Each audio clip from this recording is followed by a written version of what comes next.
1 Kings 18, Elijah and Obadiah. After a long time in the 3rd year, the word of the Lord came to Elijah. Go and present yourself to Ahab, and I will send rain on the land. So Elijah went to present himself to Ahab. Now the famine was severe in Samaria, and Ahab had summoned Obadiah, this palace administrator. Obadiah was a devout believer in the Lord.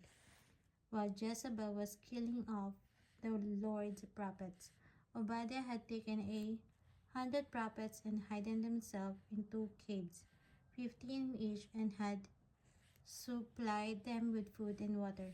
Ahab had said to Obadiah, "Go through the land to all spring and valley. Maybe we can find some grass to keep the horses and mules alive, so we will not have to kill any of the animals." So they divided the land they were to cover, Ahab going in one direction and Obadiah in another. As Obadiah was walking along, Elijah met him. Obadiah recognized him, bowed down to the ground, and said, "It is really you, my lord Elijah." "Yes," he replied. "Go tell your master Elijah is here." "What have I done wrong?"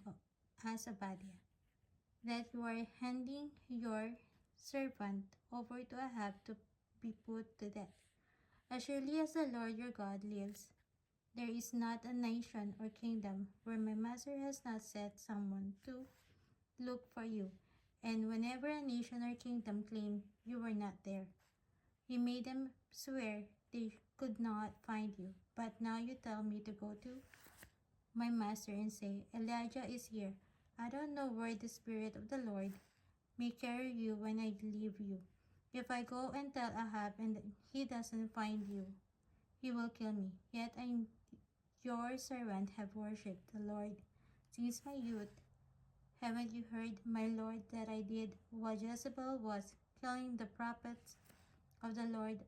I hid 100 of the Lord's prophets into 2 caves, 50 in each, and supplied them with food and water.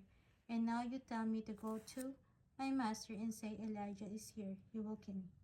Elijah said, "As the Lord Almighty lives, whom I serve, I will surely present myself to Ahab today."